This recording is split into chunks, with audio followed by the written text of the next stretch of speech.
Another episode of the Easy Corner. My guests,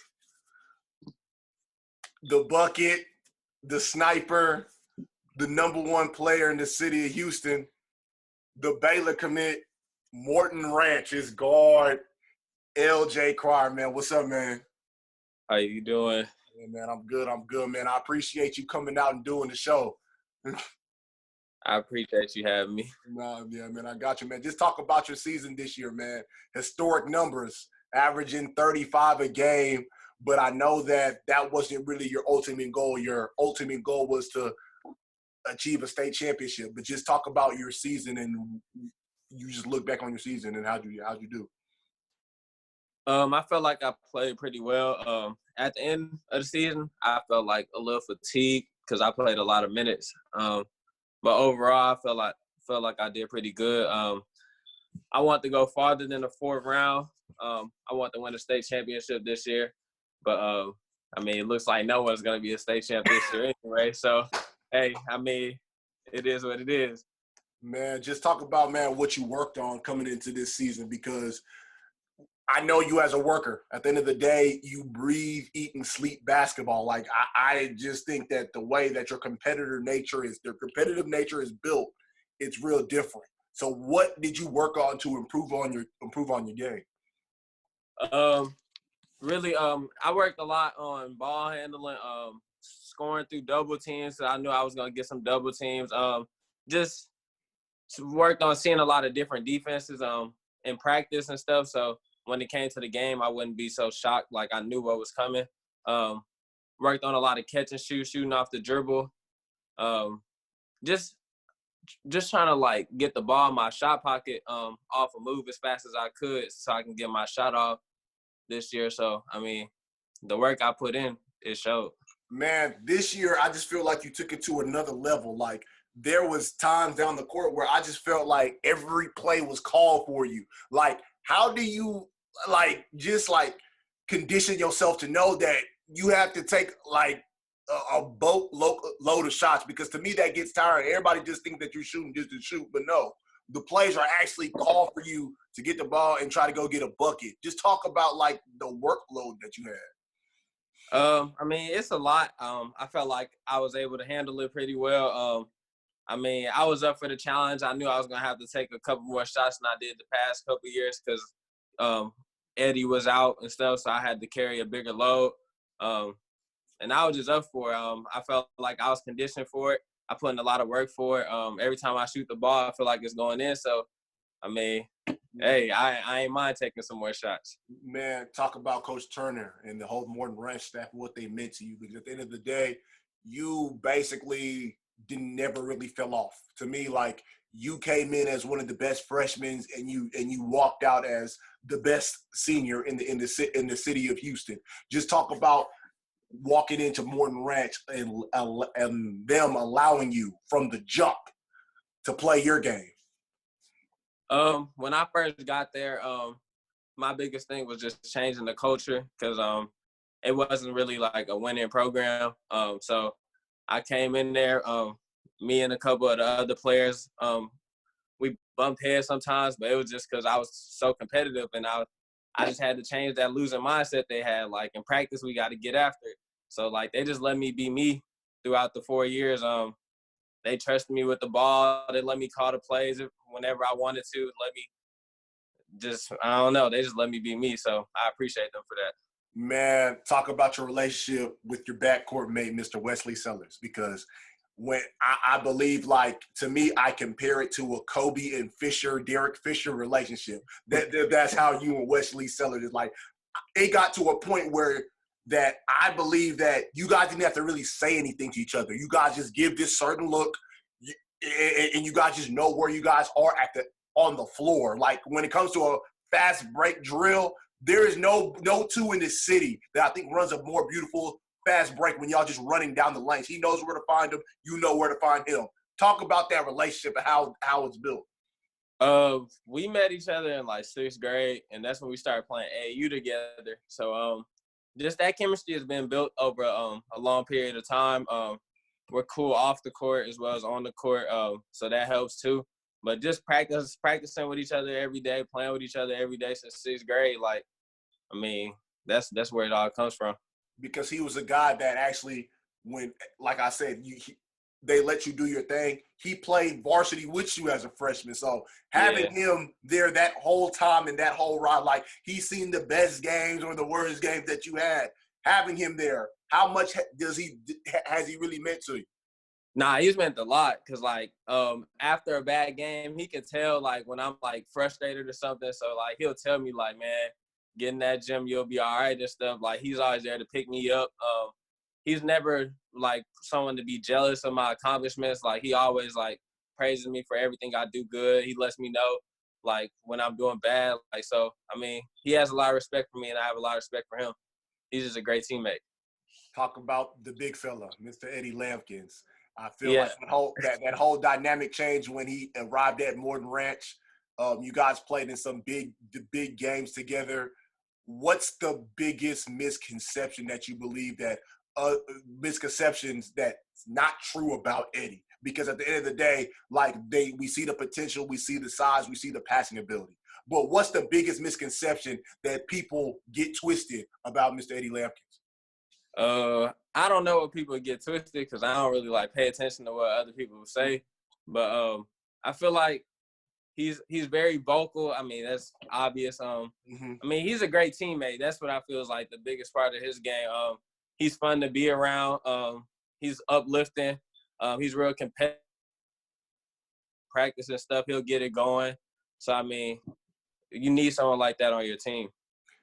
This year, I believe you got a little bit more vocal. Like, you weren't talking loud, but you were talking so people can hear you. Like, Shadow Creek game, I was there. I saw you looking at the fans. Like, against Dickinson, you were talking. Like, every game that I've been to this year, you started to talk a little bit more and more because you came in as the quiet bucket. But we heard you this year a little bit. We heard you this year just talking. What was the motivation behind that?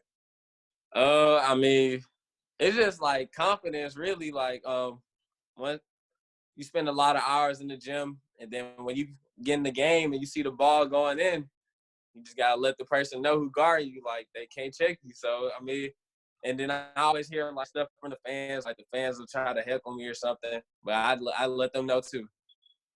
Man, that last game against Dickinson, I don't think that was your best performance. I think that by means, I know that you hold yourself to a higher standard. Talk about when you look back at that game. Talk about like how that game, like what you could have done better, or what do you see? At the beginning of the game, I felt like I had some careless turnovers. I had a lot of them, in my opinion. So I feel like just getting off to a better start would have helped my game. I missed a lot of open shots down the stretch. I mean, I can only do so much. Yeah, I feel like I just could have managed the game better. Even like without scoring, I could have managed the game, kept us within a certain reach so we could get the win. What was the mood like after that game? What was the mood like? Because you realize, like I said, you're number 4. You like there will be no other number 4 in a minute that's rolling through KD basketball. Like, just talk about your emotions coming off that, wearing that Morton Ranch Mavericks jersey for one last time. It was tough because I knew it was like my last time playing with a lot of these dudes. Well, really probably all of them. So I mean, that was really the biggest thing. We fought through a lot of adversity this year with injuries and stuff. I had a bad start to the season. We was losing some games, and then like we finally started clicking, and then like I don't know, that it was just one of them games. So it was like you kind of want to run it back, but it is what it is. What is the game that you believe that kind of in all of your years at Morton Ranch? What was the game that you believe that defined a Morton Ranch? I got my game, but I want to know if it's the same game. Defined the Morton Ranch? Yeah, did like all your 4 years. Oof. Like, I don't know. What game would you say? I would say 2 years ago when y'all beat Tompkins. I think that game really took y'all from like, okay, let's see where we're at now that, okay, we know that the torch is going to be passed. Next 2 years, this is our district. Yeah, I can see that. Yeah, that could be one of the games. I can't think of any other game right now. Yeah. So what talk about, I know basketball university. Your run there, that's when, like, I believe that you became a household name nationally. So just talk about that time playing for guys like Coach Teddy Wheeler and, the Rossi Carson program. Rossi Karen. Karen. So respect on the my name. fault. Rossi Karen, I'm sorry. Nah, it was fun playing with them. Coach Rossi, Coach Teddy, they all believed in me from the beginning. So I don't know. I just felt like I could be me playing with that program too. We spent a lot of hours in the gym before practice, after practice. They made us practice hard. So, I mean, they helped me build a lot of good habits. Man, can you just talk about the competition that was in there? Like guys like Quentin Grimes, Xavier, Javon Lowry, Colin Warren, you like Pierce Hill, and like Bakari Lestrap, Noah Khan played at one point. Can you just talk about that time at BU when I think it was probably the hottest team in the city? I mean, it was fun, especially like going into practice. You got to compete. So like that's the only way you're gonna get better, playing against guys older, stronger, faster than you. So like playing against Quentin, Xavier, and stuff in practice, like I felt like that helped my game go to another level. So I enjoyed my time playing with them. And then you move on to the Houston Hoops. When you didn't have the circuit that you wanted to have, the circuit season you want to have, but eventually when you came back, it led to a Final Four appearance in the Peace Jam. Talk about just the experience, though.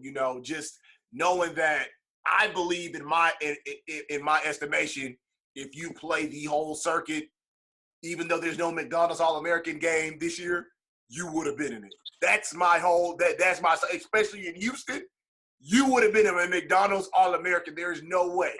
So there's no way around it. I said it. I was like, I really think that you made that move because I always believed that you were loyal, but at the end of the day, you did what was best for you because you were trying to prove that I know that I'm one of the best in the state. Now I'm trying to prove I'm the best in the country. Talk about that decision. The decision was very hard, especially because I was playing with BU for a long time. But like you said, I felt like it was a good decision for me to get more national recognition. But the Peace Jam, not Peace Jam, the EYBL experience, I didn't get to really experience it all because, like you said, I was hurt. But when I came back, we did make a Final Four run. I wasn't even 100%, honestly, when I came back. So I felt like we probably could have won it if I was, like, all the way healthy.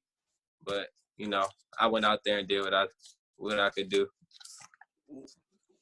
You and Coach Shue, Coach Woods, Coach Beck, you just talk about that coaching staff. And, at the end of the day, Houston Hoops history. Like, how many players that's in the league, how many players are high major D1. Like, what in that short time period did you learn from them and how they help you on your game, even though that you were injured? But at the end of the day, these are guys that coached high major Division I All-Americans and NBA guys. They just showed me how to be a better leader, really be more vocal with my teammates because I'm a point guard. You got to be the most vocal. So they were trying to get me to talk more than just seeing the game for my teammates and not just myself, being able to put guys in other positions and stuff and knowing what plays I can get this guy a touch off and stuff like that. So just being able to see the floor. Baylor University, Coach Drew, you're going to Waco next year. What's the expectations for yourself? But what is also coaches telling you the expectation for you? Because I can't sit there and lie. I almost took pride by reading like the top 25 article, like the two early top 25. When I saw your name mentioned, when I saw your name mentioned, I was like, oh yeah, okay, they're gonna feel my boy. So just explain what's your expectations going in? Because this is a good Baylor team that held the #1 team in the country for a while. So talk about it. Going in, I just want to get better every day, honestly. I don't really look into all the like people ask me, are you gonna start? Are you gonna do this and that? But like at the end of the day, I mean, it's up to me by how I work, but it's up to Coach Drew too, because it's his program. So I'm gonna just go in there, work my hardest and stuff, and contribute the best I can to the team. Man, what was the decision to go into Baylor? Because at the end of the day, Baylor's a great academic institution, and like I said, Big 12. It honestly, like, they have that basketball pedigree. Coach Drew has coached NBA guys, had All-Americans, and some McDonald's All-Americans came through Baylor. Talk about it, though. I mean, the decision, they've been recruiting me since like 8th grade, so they had an early start. I've always liked them since they were recruiting me. Then it's a great academic school. I felt like it's a place where I could be myself. That's what makes me special now is like every team I played for, I was allowed to be myself. And so if they allow me to do that, I feel like I'll have a good career there. How does your style translate to his style? Because at the end of the day, you're a shot taker, but you're a shot maker. So how does your style translate to his style? And the other question I gotta ask behind question. Are you comfortable in that PG role actually knowing to run a team? Because at the end of the day, I know they came there for you. They got you to score buckets, but this is kind of Big 12 country, not a bucket every time. Will you be able to run that team? I'll do whatever the coach asks me, honestly. If he wants me to get buckets, I'm going to get buckets. If he wants me to run the team, then I'm going to run the team. I feel like I'll be able to do a little bit of both next year. Yeah. Do you believe people underrate your passing ability? Because at the end of the day, they just see the numbers. Do you think that you don't get as much, or not people, do you think that you don't get as much credit for your passing? Yeah. Like with hoops this year, Coach Shue will always tell me like he thinks like my passing and like my playmaking ability is like the best part of my game. So he got to see it because I was playing with a lot of better players. Yeah. So yeah, he really saw it, but a lot of other people don't see it because like with high school, I'm asked to score more. So I mean, yeah, I feel like it's underrated. Defending. When I talked to Eddie, he just basically explained to me like, yeah, we don't really hear about L.J. the great defender, but he won't let nobody get past him. How much pride do you take on your defense? This year I took a lot more pride in it, especially because people said like I can't defend, so I'll go out there and try to prove a point if I have to. But especially next year, I know Baylor is a great defensive team, and I'm not trying to slack off. They try to slack. Yeah. I'm not trying to be the reason why we drop in like defensive numbers and stuff. So I'm gonna go in there and play some D. Mom and dad and little bro, they've been with you all your life. Just explain how much they've meant to you, meant to you, because I know Pops is my guy. we talk often. I haven't talked to him actually since your playoff game though, your last game. But like, just talk about your family and how much they've meant to you and helped you not just mature as a basketball player. I'm taking the basketball aspect out of it, but as a young man. I mean. I'm a reflection of them at the end of the day.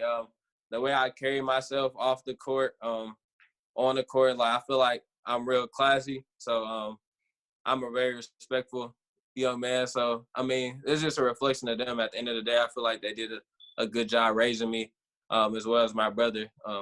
I can see it in him too. What's it gonna be like in the fall, knowing that you're not in the city and you're not here anymore? You're in Waco, getting ready to play TCU, Texas, Kansas. You ready to play all those schools? What's it gonna be like? Is it surreal that it's happening, or is it just like, oh damn, like, all right, man, next up? Because you probably gone in a couple of months. You're not gonna be here for that. You don't really got that much time. Yeah, I'm more excited than anything. because I feel like I've made a big jump this year as far as development. So I feel like I can make another big jump when I get there. So I just want to showcase what I'm able to do versus those teams. I consider you the best player in the city. I've been on record. You're my favorite player, and I think that you're when Kendrick Davis left, you became my favorite player. Mm-hmm. 2020. I want to hear your perspective on this class because I've interviewed a lot of 2020s and they say good things, but I really think it starts with you at the head of the snake. Talk about your 2020 class and how deep this class is. I feel like we have a good class, especially like guard wise. I feel like it's more of a guard class. But I mean, we got guys that are real competitive in the class, guys that go out there and compete, guys that feel like they have something to prove. So I mean, that's what makes the class so good. So I've been doing this hypothetical game. So I need you to kind of help me out here. So I've already interviewed there's three different teams. So on one team, I call it Team 409. You have Kaysen Harrison from Beaumont United, Braylon Bush from Silsbee, Aiden Hefner from Nederlands, and Junior and Nate from Port Arthur. Okay. On Team Galveston, of course, Marcus, Tremont, and Deuce, and Jordan Ivy Curry. Me and Jordan Ivy Curry still can't figure out the fifth person for Galveston. We're trying to figure it out, but we don't know. And then your team, yourself, Eddie, Jahari Long, Ruben, and I'm gonna put Antoine Norman in there. Make a case on why Team Houston would walk out with that win because I believe I can't lie. I can see here a lot of you.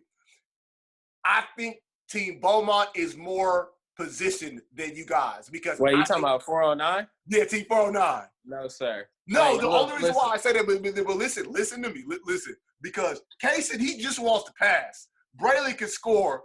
Hayden is a nice wing, and then the two bigs. I think positional-wise, like that team, I can see that team actually probably because don't get it twisted. Like I said, Team Houston likes to score, and I know Galveston with Jordan Ivy, Curry, Marcus, and Tremont, they like to score. Yeah. So I feel like Galveston would be better than 409 without the fifth. Galveston, yeah, I got you. You can hear me? Yeah, I hear you. I feel Galveston would be better than 409, even without the fifth person. They don't even need to figure that out right now. They have more. I feel like the guard play is better on that team. Like they have bigger guards for one. So, and then for us, I feel like we'll beat 409 too because we're just bigger than them too. Besides like the post up spots like Junior and Nate, I feel like Jahari can pass the ball good. I can score the ball as well as Antoine. Ruben can do both, pass the ball, score. And then we got Ed to get the boards and score in the paint. Okay. Because Jordan Ivy Curry said, you know what? You probably just need to go ahead and set that up. I said, hey, listen, I just want. We can set that up. We will beat them. I have like no doubt about it that we will beat them. I got you, but until I find that Galveston 5, I need the fifth one though. Yeah, y'all figure that out. But I know for sure we'll beat 409. Like without a doubt. Hey, listen, this is what I'm really gonna do. This part of the video, that's what's going up on my Instagram and my Twitter. Go ahead. Us versus Houston versus 409, we will win. But I don't like saying that claiming the little Houston stuff though. But just for this game I would play. What's wrong with Houston? Nah, I feel like it's like I don't know, it's a lot of people that hate in Houston. So like I wasn't originally born in Houston, so I'm not gonna claim it. So okay, I got you. Yeah, I got you. But that's why I ain't ever playing like the Houston versus Dallas stuff. Like I'm not getting into all that. Oh, for real? Yeah. So all them showcase Houston? Oh, because you're not from there. Nah, I'm not gonna rep somewhere where I'm not from. Like I feel like the Houston people don't want us Louisiana people here anyway. So I'm not gonna claim it. You know what? That's truthful. Honestly, now, like, I'm glad that it took you 2 years, 3 years to say that, because I was just like, why you never play? Nah, I'm not playing in that. Mm-mm. Top 5 players in the NBA right now. Oof. I would say LeBron, Giannis, Anthony Davis, Kawhi. Ooh, I need a fifth person. Is it I don't James know. Harden? It'll probably be James Harden. Your top 5 favorites. Oh, favorites? I'll say Damian Lillard. Mm-hmm. I'll put Trae Young. Trae Young. I'll put Paul George. Bradley Beal. Mm-hmm. And I'll say Kyrie Irving. Top 5 players of all time. All right. So I'll say LeBron, Michael Jordan, Shaq, Tim Duncan. Magic. You said Magic is the 5th? No, yeah, Magic fifth. Maybe you're the first person that didn't say Kobe. You are the first person that didn't say Kobe. Well, he's not my top 5. Give me 4 players from 2020 that you would like to run with. 4? Give me 4. That I haven't ran with, or just any 4? Any 4. Of me, I'll take the Dickinson backcourt. I'll take I don't know who would be 5th. I mean, you only got 3. You talking about all 3 of them? Marcus and Tremont. Okay, so it was you, Marcus, and Tremont. Who else? Junior. Because I saw, yeah, he did good at Peace Jam, so I feel like he could play. I don't know that. Probably Eddie, yeah. Okay, I want to say, because I said I hope you put Eddie in there, dog. Nah, I was trying to figure out if we had any other bigs like in the city though, like. Okay, you know what? I can live with that. Are you a fan of have you been watching college games? What you mean, like just college basketball before it went off? I watched a couple games. I was about to say, because I was gonna ask for your top 5 players in college. Ooh, the Baylor starting 5. I like that. There you go. Good at me, but a lot of people's common answer was that kid from Dayton, O.P. Toppin. They were just like, yeah, he's just really good. Like, he is good. Yeah. Other than basketball, how do you feel like you've matured as a young man? Not just that, but just how you matured over the years. But you've always been quiet, reserved, and laid back. But over the years, how you believe that you matured? I mean, that's a tough question. I mean, I feel like I matured like all around. I don't know. I just feel like I carry myself a little better. I don't know. Is there a game that you're specifically looking forward to, or an arena that you're looking forward to playing next year? I feel like all the away games will be tough, especially playing in like, I don't know, it's Big 12 basketball. Like, it's hard to get a win in any arena, but I'm looking forward to playing at Allen Fieldhouse in Kansas. Oh, why Kansas? I had a feeling that was your choice, but why Kansas? I mean, Kansas is always like winning the Big 12, so I want to play against the best team in their gym. And that was like one of my dream schools when I was younger. So it'll be fun to play there. Knowing that you have to play a teammate next year, you stand across at TCU. What's that gonna be like? It's gonna be fun. I mean, I've already played them before, like in AAU when we were younger and stuff. So it's not as big as a deal. as like what other people think it is. But I mean, I'm gonna treat it like any other game. I got a question. Do you guys talk best back and forth to each other? Because I just gotta, out of everybody, I heard literally about you. I mean, that's good. I just shows how much he respects me. I respect him too, but like in practice, was there ever any time like y'all got it? Even though I know y'all not guarding each other, but like, nah, we don't guard each other, but like, I mean, we'll do something like I'll call out his move or something. Like I don't know, like if someone blocks his shot, I'll like say something because no one on the team wants to talk trash. So I'll talk trash for him. Like if he gets a shot blocked or something, but like we'll just laugh it off. It ain't nothing serious. I want to go back to your freshman year for a little bit at Morton Ranch. How was it? How were you able to? How were those guys that was older, knowing that you were coming, able to buy into you? As in, like, hey, this is the guy that's going to be our leading scorer. This is the guy that we're going to get the offensive round, but this is the guy that we expect to win. How was that bought in? And like, is there anything that you said, or was there just a certain practice that you were just cooking and said, yeah, it's a new sheriff in town? I know you didn't say that to them, but in your mind, just like, I know I'm cooking. Well, to start off, like school, we always just do conditioning. Like we don't touch any balls. Mm-hmm. So I mean, we did that, and then like the first day they rolled out the ball, like we were able to pick teams, and I picked like all the freshmen that were coming in with me. It was me, Wesley, and then I had another kid, Marcellus Paul, that goes to Side Lakes, and he played varsity too his freshman year. So we had us three, and I forgot who else. What made you do that, though? What made you do that?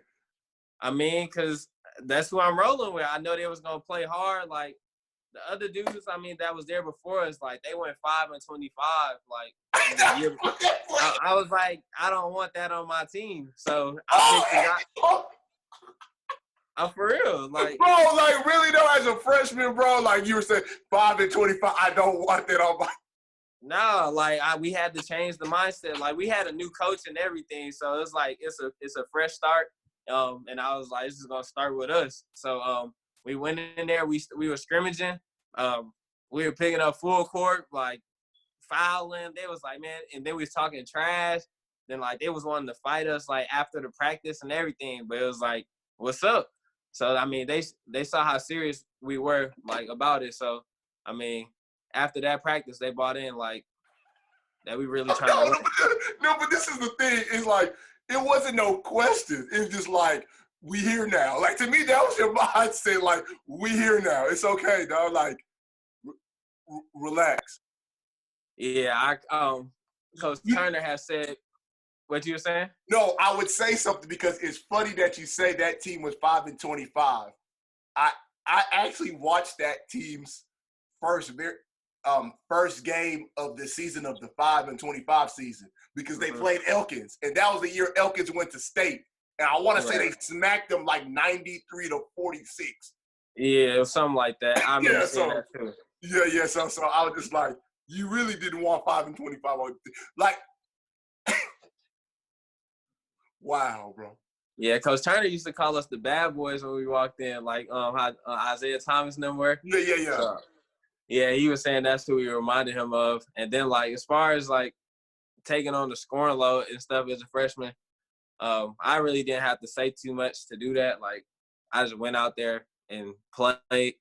And then, like, it got to a point where it was like, y'all need to start giving him the ball. And then that was it. One question I do have. I know that it's not a big deal. It's really not a big deal, but I want to know. This is a question for me. You and Trayvon Mark, obviously, I really think that you guys were the two-headed snakes, but y'all did it for 4 years, like 1-2, flip-flop, 2-1, 1-2, it don't matter. Can you just tell me the respect and the little rivalry that y'all had? You might not say nothing, but I know deep down, like when you guys were about to play Dickinson, I interviewed the Dickinson coach, and he was just like, I know that we were looking across our shoulder. We were looking across our shoulder, and we knew Morton Ranch was going to be here. So could you just say from like a rivalry standpoint how it was? I mean, it was fun. I felt like I played really well versus Dickinson every time I played them, except this last game. I feel like I ain't played too well, but every other game I felt like I played really good. So as far as that, I feel like he brought out the best in me. I mean, I feel like I brought out the best in him, and that rivalry, like, it's funny that you call it a rivalry, but like, it started like when we were like in elementary, like when he was playing with Gulf Coast Blue Chips, and I was playing with Houston Elite. So it was like it's been back and forth. But when you guys got to play together, just tell me how that was, knowing that like you guys went through all this to get everybody, put you guys at the top, but playing with them, how was that? How was that different? I mean, it was like real different because it's like it's someone I'm used to competing against. Like, it's someone that like when you working out, it's like, dang, he probably in the gym too. It's like I gotta go hard because he was coming right behind me. So it's like now he on my team. Was there any discussion this summer like we'll see you guys very soon? We'll see you very soon. Did you guys like did you guys knew it was gonna come to this point when? Nah, like we didn't talk about school basketball or nothing, but like as the playoffs were unfolding, and I saw how the bracket was set up and stuff, like before we even played our first game, like I was just like looking at the teams we were playing and like crossing them off and looking at them and crossing off like the wins they would get, and I was like, it's gonna come down to it, like, so I already knew what was gonna happen. And I think that's what you wanted to. I think that's what you really wanted, though. Yeah, it ain't go how I wanted to go at the end of the day, but like I said, there's no state champion anyway, so I ain't tripping. Bro, do I still owe you from that Yates game? What you mean? Because did I say that you weren't gonna hit 30? I forgot what you said, but oh no, the loss. I thought, yeah. Well, you got took the L, but like y'all. Nah, I mean that game was crazy too because we really only lost by what, 1 or 2. Yeah. We came back. It was just a little too late. Like I don't know. I felt like we could have won that game too. Man, and my last question: if you didn't see yourself playing basketball, what do you believe that you would be doing? I'll probably still be playing football. I was real good at football growing up. Yeah, man, your dad been putting up your highlights. I was like, your dad been putting up your highlights. I ain't even been seeing them, but like, that was like my first love, football, and then like just at our school, we don't really have a good football tradition, so I wasn't really trying to change that. It was only so much I could do. I just didn't feel like the coaches were like putting me in the best situation, so I just made the switch to basketball. Oh, so matter of fact, on top of that, how did you guys feel? Because I really think at one point you really, I think it kind of really started with Cinco Ranch in 17, obviously Tompkins in 18, and then Morton Ranch in the past 2 years. So talk about that dynamic, knowing that Katy is football country. We know Texas is football country, but we know especially Katy's football country. Talk about you guys kind of being responsible of changing that dynamic of Katy basketball. I mean, it's good knowing that we changed the dynamic. Now it's like we really can't do nothing else but just like put on the next level and show the other kids that's coming up like what they can achieve too if they keep putting in the work. So I mean, I hope we just inspired a lot of the younger generation to do the same that we're doing right now. So it's up to them to keep the tradition rolling now. Go ahead, throw out your Instagram and your Twitter. And if you have a TikTok, because my boy Dylan Miles had a TikTok, so he started the TikTok thing. Like, hey, man, let me throw my TikTok too. So whatever you got, all your social media, go ahead and throw it out. My Instagram is just L.J Cryer. My Twitter is L.J_Cryer3. I don't have a TikTok. I'm gonna make one though, probably. And then, yeah, that's it. That's all the socials I have. Bro, are you really bored on this time right now since you really just can't get, like how bored are you, dog? Because I saw you on IG Live talk about something, and you're a guy that don't even talk, and you've requested people to talk on your IG Live, bro. Like, that's how much vocal you're getting now. Yeah, I mean, it's real boring. Like, I work out early in the morning, so I get that out the way. So then it's like I have nothing but downtime now. So I'll play the game for a little bit, and it's like I can only play the game for so long. And then I'm like, I need someone to talk to. Like, I'm tired of being in this house.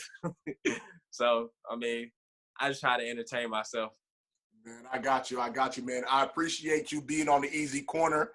I don't want to be hunting you down like that no more. So anytime I ask for an interview day, don't make me hunt you down no more like that, bro.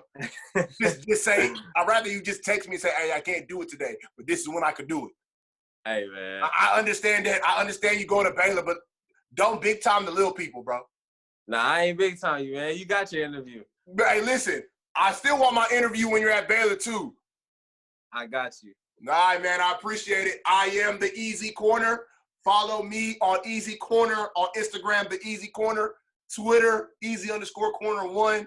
No TikTok, all Glock. It's all good, man. All right, man. All right.